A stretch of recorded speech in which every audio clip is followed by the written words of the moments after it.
English learners. Welcome to the Real English Podcast. I'm your host, Emily. And I'm Jack, and we have a really fun topic for you today. We definitely do. So Jack, how was your morning commute to the studio today?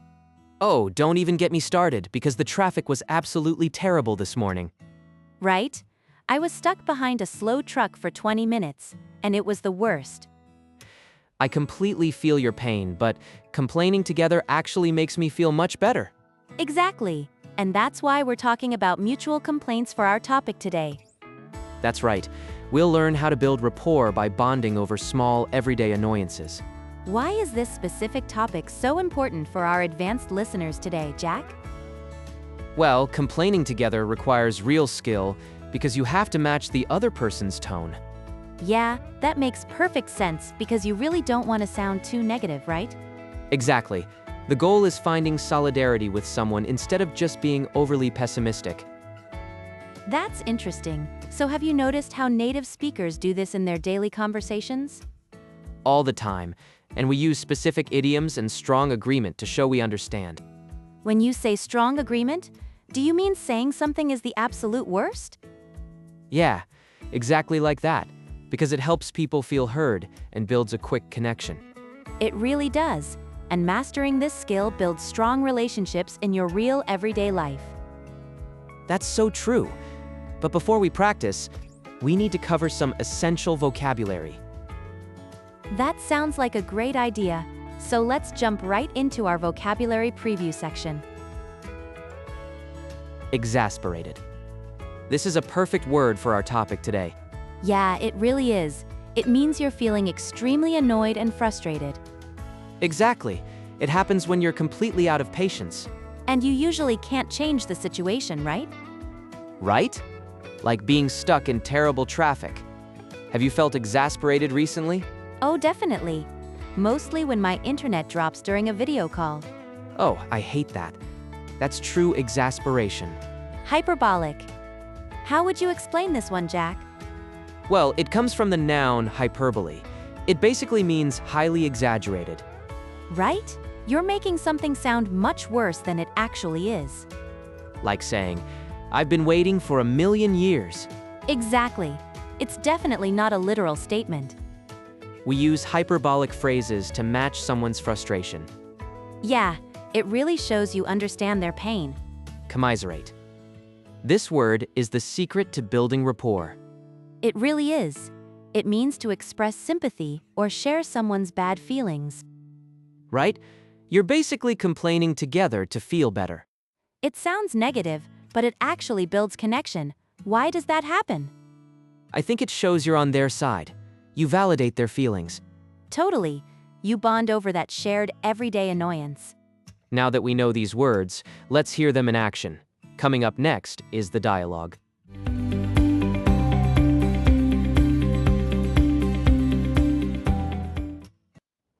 You look completely exasperated, Mark.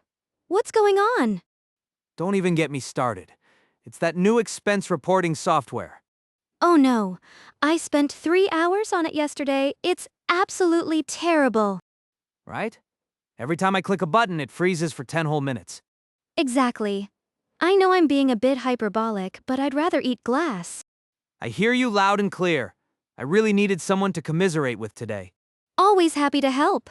Why does the company always pick the worst tools? I really have no idea. Maybe they just want to test our patience. That's a very good point. Well, let me know if it actually works for you later. I'll definitely do that. Thanks for letting me vent, Sarah.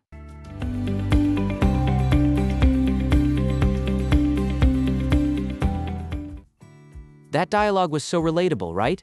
Oh, absolutely. We all love a good complaint session sometimes. It's actually a great way to bond. What do you think? Yeah, it really brings people together. Let's look at the language they used. Good idea. First up is the phrase, "Don't even get me started." I use this one all the time. Me too. You say it when you're already annoyed about something. Exactly. If someone mentions the slow internet, I say that. It means, if I start talking about this, I won't stop. Right? Because you're feeling so exasperated. And that's our next word, exasperated. What does that mean exactly?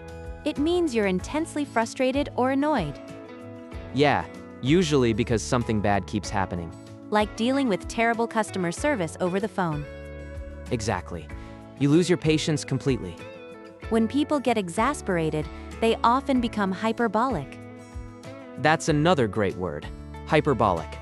In the dialogue, she said she was being a bit hyperbolic, So she knew she was exaggerating.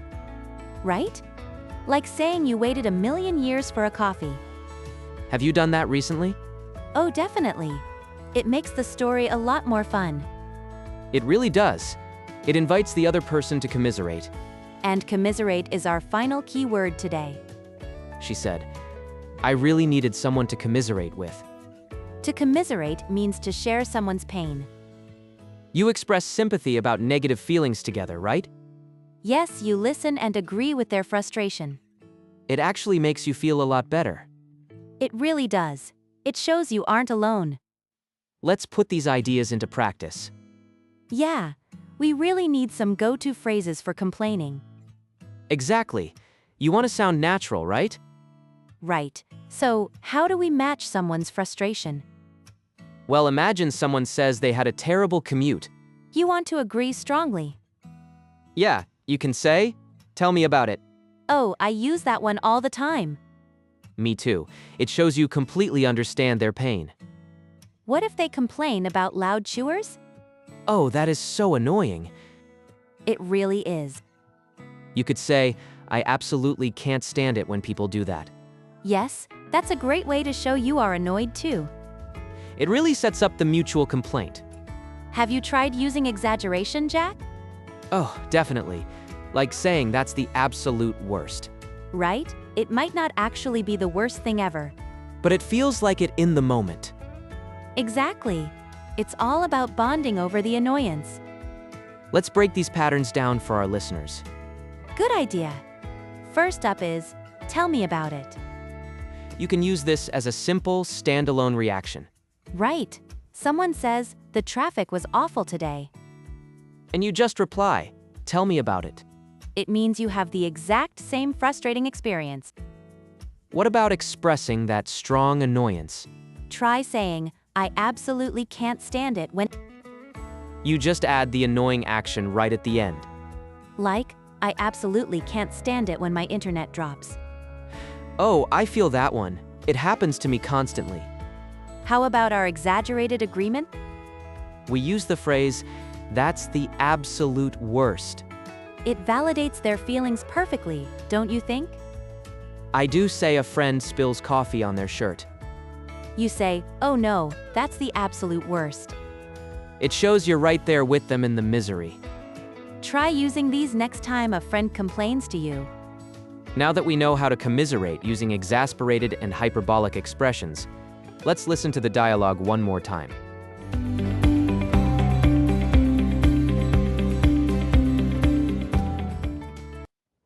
You look completely exasperated, Mark. What's going on? Don't even get me started.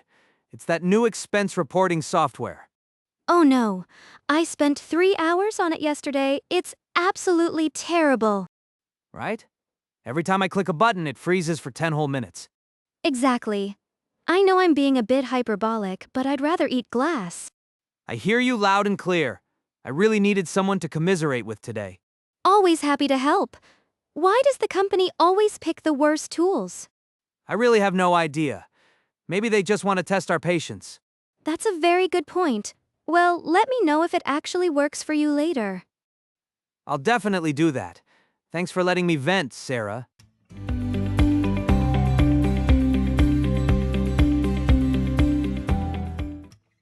That dialogue replay is just so relatable to me. It really is. I think we've all been there. Dealing with software issues is the absolute worst, right? Exactly. It always freezes when you're in a hurry. I really love how Sarah totally matched his energy. She did. She let him vent and supported him completely. That's exactly how you build rapport with a coworker. You agree with their frustration and it brings you closer. Now it's time for you to practice these phrases. Yes, speaking out loud really helps your muscle memory. We picked out some key sentences from the conversation. We want you to listen carefully and repeat them. Let's use Mark for this practice session today. Sounds perfect. Try to copy his exasperated tone of voice. Don't even get me started. It's that new expense reporting software. Every time I click a button, it freezes for 10 whole minutes. I hear you loud and clear. I really needed someone to commiserate with today. Maybe they just want to test our patience. Thanks for letting me vent, Sarah. Great job with the speaking practice, everyone. Saying it out loud makes such a huge difference. Thanks so much for hanging out with us today. We really hope you enjoyed learning how to complain together. If you found this episode helpful, please like the video. Yes, and make sure to subscribe and share it around. It really helps our channel reach more English learners. We love reading your comments about these topics too. Have a wonderful week and keep practicing those expressions. Bye for now. We'll see you in the next video. See you next time.